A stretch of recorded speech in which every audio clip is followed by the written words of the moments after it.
Primero les pido disculpas a la demora. Después recordaba,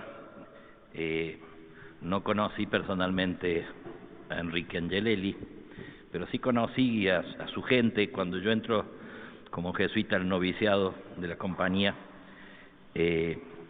año 1976, así que años particularmente. Cuando llegué al Colegio Máximo a verlo a Bergoglio, que era el provincial, para que me admita entrar al noviciado.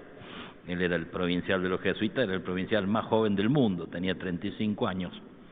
Y allí quien me recibió, quien me abrió la puerta del Colegio Máximo, eran los tres seminaristas y curitas, seminaristas en momentos riojanos, los tres Martínez, González y la Chivita.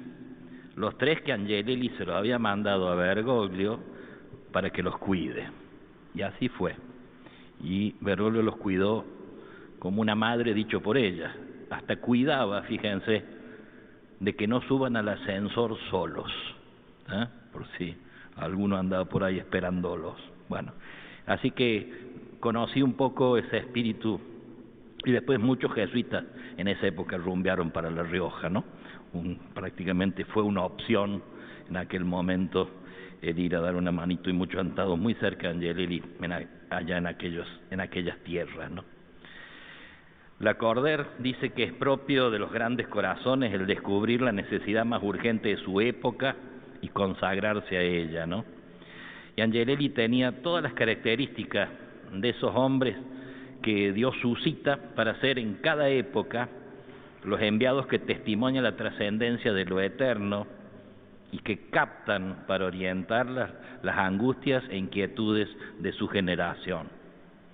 El apóstol, el hombre que toma conciencia de su misión y se entrega a ella sin límite. Eso es Angelelli. El que da la vida, el que se juega la vida, el que sabe que la vida vale en la medida del amor que lo alimente, que lo inspira. Por eso hay también en el apóstol los rasgos de un profeta. Mientras el mundo se apega a lo pasajero, el apóstol clama la trascendencia de las cosas de Dios. Mientras el mundo vive la fascinación de la bagatela, el apóstol y el profeta abren las perspectivas infinitas del reino. Por eso el apóstol no siempre es comprendido. Mientras recoge las angustias humanas de su época, experimenta al mismo tiempo el sentido de la soledad.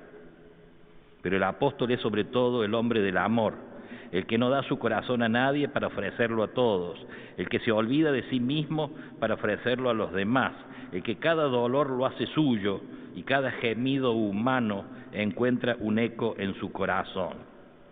El apóstol es un cáliz que rebosa caridad. Eso fue Angelelli. Su palabra y su testimonio fue un dardo agudo que se clava en las carnes dormidas de una sociedad indiferente al dolor de su pueblo, como un vigía que rompe con su grito estridente el silencio cómplice o cobarde. Cuando llegó a La Rioja, sus primeras palabras fueron: les acaba de llegar un hombre de tierra adentro que les habla el mismo lenguaje también de tierra adentro, un hombre que quiere identificarse y comprometerse con ustedes. Por eso desde ahora les dice y les digo: mi querido pueblo riojano, no vengo a ser servido sino a servir a todos, sin distinción alguna, clases sociales, modos de pensar o de creer. Como Jesús, quiero ser servidor de nuestros hermanos los pobres, de los que sufren espiritual o materialmente, de los jóvenes, de los que reclaman ser considerados en su dignidad humana como hijos del mismo Padre que está en los cielos, de los que reclaman el afecto y comprensión de sus hermanos. Cuenten con este hermano que es también padre en la fe. Quiero estar junto a cada riojano que desinteresadamente se brinde para servir a sus hermanos, servidor de los adultos y especialmente de la juventud. Uno de los desafíos del Concilio Vaticano II fue la instauración del diálogo, recién lo decía Luis bien clarito, un diálogo perdido con el mundo muchas veces y con el hombre de cada época y de cada región. Por eso, como él mismo solía decir, puso un oído al pueblo y escuchó que La Rioja, vivía el signo trágico del subdesarrollo, que había hambre y miseria, enfermedades, una alta tasa de mortalidad infantil, un gran porcentaje de analfabetismo, lo mismo que más o menos se vivía acá. Se hizo eco de los salarios de los injustos que recibían los obreros, los peones, los hacheros. Escuchó los problemas que afectaban a la familia, el abuso que se hacía de la mujer, del éxodo hacia otras provincias en busca de trabajo. Así el clamor del pueblo riojano, pobre, sufrido y postergado, igual que el nuestro, se clavó en su corazón. El desafío de partir su reflexión y su examen de la realidad desde el pueblo y desde las periferias existenciales implicaba un giro en la perspectiva pastoral de la Iglesia argentina. Exigía nuevos discernimientos y nuevas búsquedas. Promovía una constante lectura de los signos de los tiempos. Se trataba del diálogo entre el pueblo fiel de Dios, la Iglesia y su pastor, con dos actitudes fundamentales que vivió Angelelli: coraje para anunciar el Evangelio y aguante para sobrellevar las dificultades que la misma predicación del Evangelio provoca. Porque evidentemente cuando se predica sin endulcorar el Evangelio, mueve las aguas y provoca esas actitudes que se repiten siempre a lo largo de la historia en aquellos que no quieren escuchar la palabra de Cristo, que provoca el cuestionamiento del predicador. Del Señor decía: esperamos sus luces y sus dones. Siento el grave peso de este ministerio episcopal. En mi caso, se me cuestiona la misma raíz católica de la Iglesia a la que debo presidir. Se me contrapone y se me considera separado de la comunión con mis hermanos obispos argentinos. Decía un compañero de él: lo vi llorar por el sufrimiento que le causaban sus pares. Y aunque tenía claro quién lo atacaban y juzgaban, nunca daba los nombres. Angelelli escribe bellamente en una de sus poesías: me llamaste para que fuera testigo, soy débil, soy pobre y tengo miedo. Tú me dices: no temas, mi amor te ungió, no es tuyo lo que llevas, apura la marcha. Te basta mi palabra, lo demás es ilusión. Angelelli, pastor, como portavoz del Evangelio, frente a los conflictos, no titubeó en clamar por la paz. También a mí me toca decir una palabra en nombre de Cristo y del Evangelio, decía, que en su nombre les predico.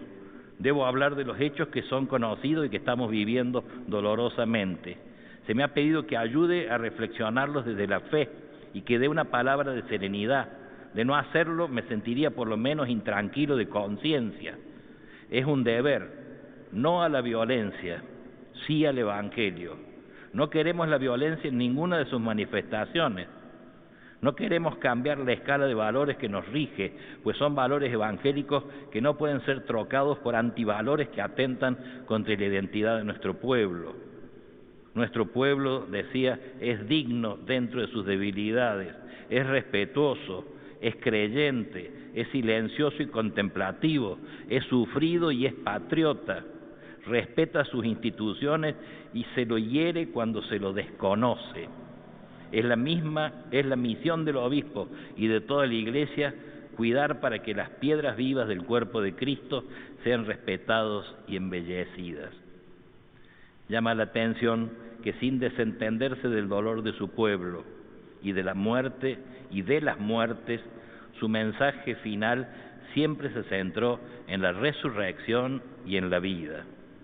Donde quiera que un corazón, decía, superando el egoísmo y el odio, se inclina con un gesto de amor hacia el necesitado, allí Cristo resucita. Donde quiera que en empeño operante por la justicia emerja una verdadera voluntad de paz, allí retrocede la muerte y se consolida la vida de Cristo.